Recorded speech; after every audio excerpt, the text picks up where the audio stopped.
Yo, what's up? I'm Alex. Today I'm going to be deconstructing this live guitar loop for like Lil Keed and Pyrex. Before I get started, in the description you got links for Foreign Digital, YouTube channel and all that, and my channel as well. We'll be dropping hella loop kits and tutorials. Please stay tuned. Without further ado, let's get it. Before I play this fire sample for y'all, this loop's gonna be part of my Dorado Volume 2 loop kit, dropping soon, full of these crazy Latin loops. And yeah, here's how it sounds.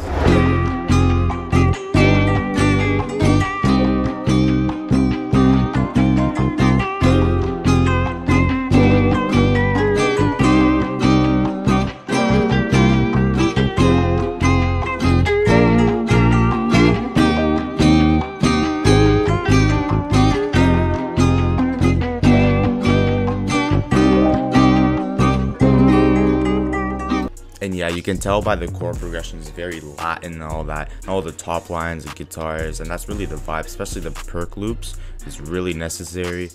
And yeah, for the first sound here, I played this guitar pattern. It's pretty simple. Hold on, I'll show you guys with the chord progression. So we're in C minor. Hold on, I'll fix this. Yeah, C minor. So the chord progressions are 4-5-1, 4-5-1. Minor. Instead of a minor, we played a major. If you guys understand music theory, you'll understand this. And then it's the same thing again, and here I'm playing this wacky ass chord. I think it's a dominant song. It's a nice switch up, and then I go to a 4 again, and then I play this 7, which is pretty cool. And then I play a 3, which is actually crazy. And then 4-5-1 to finish. It resolves nicely. And yeah, here's what the guitar sounds like.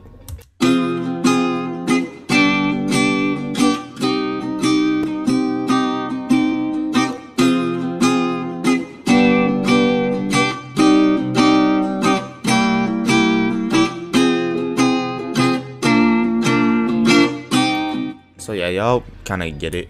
The transition here is so nice.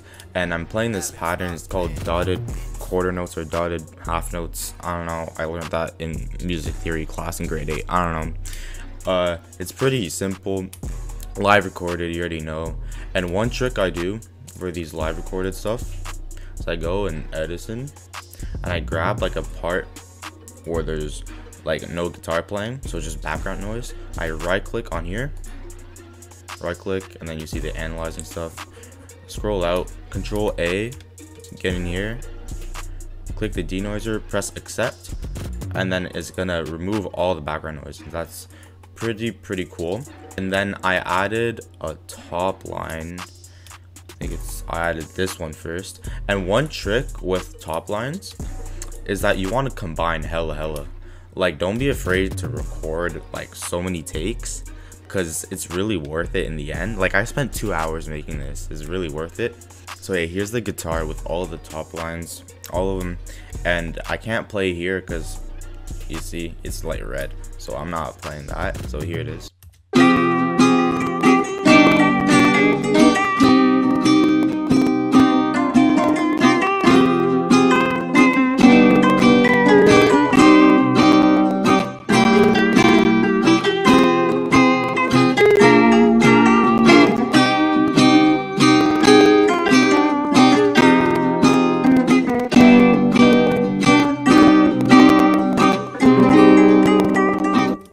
So yeah, it was still pretty bad, my bad about that. And few things I gotta point out. Here at the end, it's like a nice break. Listen again.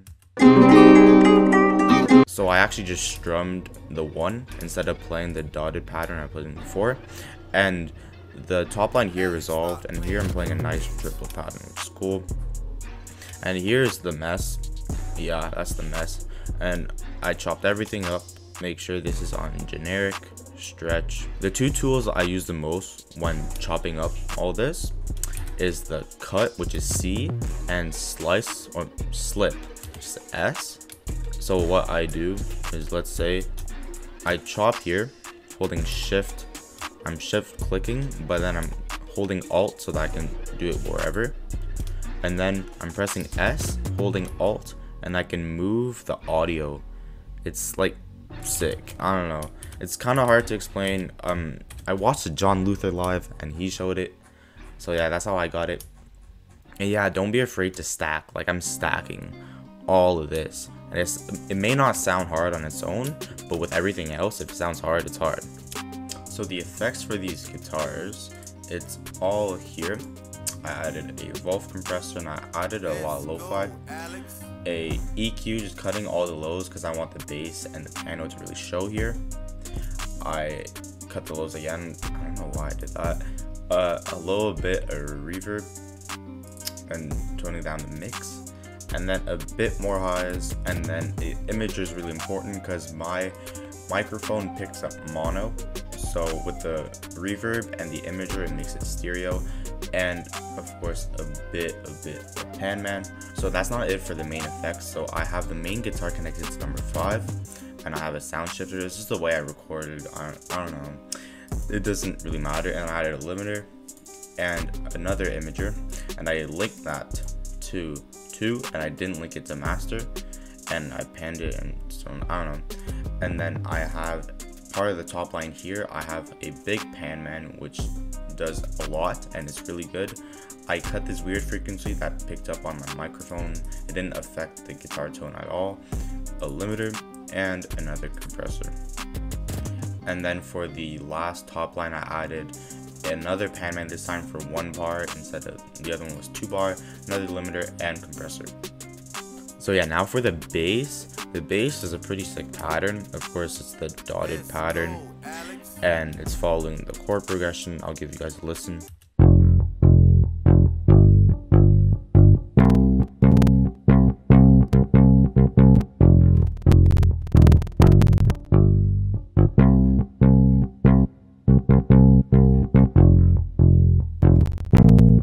So yeah, that's it. It's mainly this, and I have this, like the break I showed you guys before where everything kind of resolves and stops. It's like that here. And I'm playing with velocity too. Like on the short ones, as you can see, they're always lower, and on the main ones, on the main bars or whatever, they're top. And the bass I used here was the Ilya Efimov retro bass. I really like it because it has nice release tones and all that. I didn't play with any of this, so don't worry about that. And the effects I used was a decapitator on the A preset, put the drive way up, but then it added a lot of high, so I lowered the high frequencies, and a bit of reverb. I don't know, just reverb. Next up, I added a lap piano, just lap soft piano. I'm assuming everyone has this. If not, you should. It is free. So this is the pattern.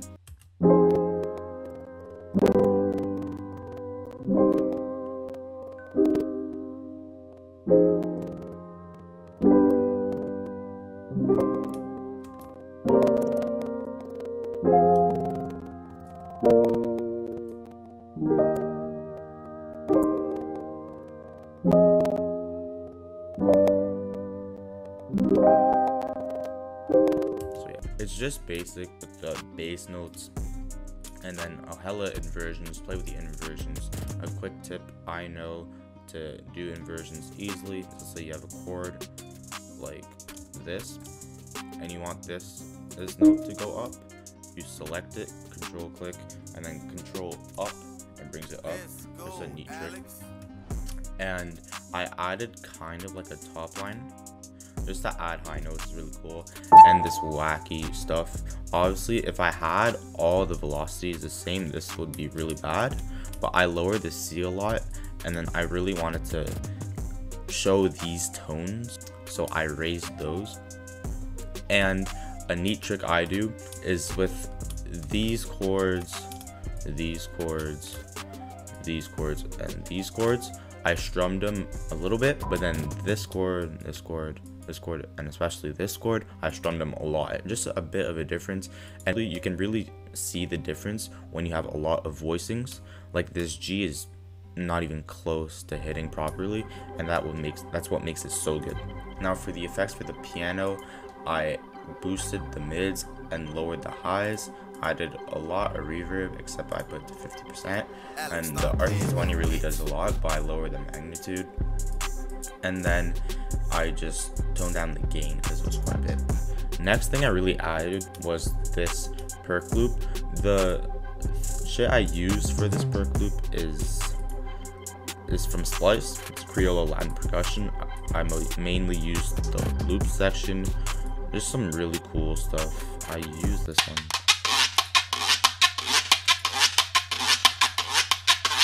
Yeah, some pretty cool stuff. This is a Perc Loop.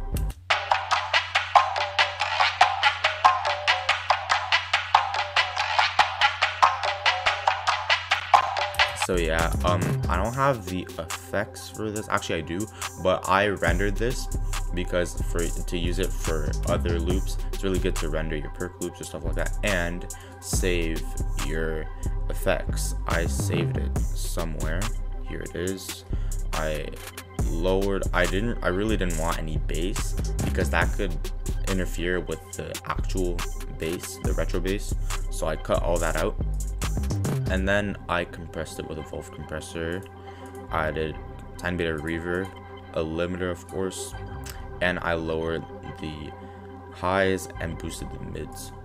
So yeah, that's basically it. It's really not much. It's just guitar.